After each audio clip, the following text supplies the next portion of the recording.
Guys তোমরা কি চাও কাস্টম হেডশট মারতে? আমি তোমাদের জন্য নিয়ে এসেছি বেস্ট একটা সেন্সিটিভিটি। গাইস আমি একটা গেম প্লে দিব, এটা আমার নিজস্ব গেম প্লে। তোমরা গেম প্লেটা ভালো মতো একদম স্কিপ না করে দেখবা এবং দেখবা আমি কেমনে হেডশট মারি। পরে আমি ভিডিওর লাস্টে আমার সেন্সিটিভিটিটা তোমাদের দেখাই দিব এবং কিভাবে হেডশট মারতে হয় সেটাও আমি পরে বলে দিব। তো ভিডিওটা আগে দেখো।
গাইস দেখতেই তো পারলা গাইস ওরে ভিডিওতে কেমনে হেডশট মারলাম গেমের ভিতরে। গাইস আমার বট বলছিল, ওরে বটের জবাব দিয়ে দিছি। লাস্টেও মায়ের মুন খায় গাইস, গেম থেকে ব্যাক দিয়ে দেয়। সো গাইস এখন আমি আমার সেন্সিটিভিটি তোমাদের দেখামু গাইস।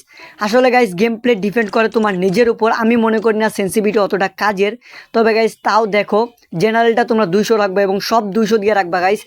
অনেকে আছে 70-80 দিয়ে খেলায়, কিন্তু আমি মনে করি যে সেন্সিটিভিটি অতটা ডিপেন্ড করে। হ্যাঁ, আমি আজকে পর্যন্ত যত ডিভাইস দিয়ে গেম খেলছি সবই 200 দিয়ে খেলছি। তোমরাও 200 দিয়ে খেলার চেষ্টা করবে এবং তোমার যদি গেম প্লে ভালো হয় গাইস এমনি হেডশট লাগবো। সো গাইস এটাই ছিল গাইস ভিডিও। যদি তোমাদের ভিডিওটা একটু ভালো লাগে তাহলে লাইক শেয়ার অ্যান্ড সাবস্ক্রাইব করবা। আর গাইস আমার স্কুল খুলে গেছে, যার কারণে আমি পড়াশোনার কারণে আমি ভিডিও দিতে পারতাছি না ওইরকমভাবে, তাই আমি রেগুলার হতে পারতাছি না। কিছুদিন পর গাইস র্যাঙ্ক পুশের ভিডিও আসবে, তোমরা অপেক্ষা করে থাকো গাইস। এখন থেকে রেগুলার হওয়ার চেষ্টা করতেছি আর ভিডিও দেরি করবো না গাইস।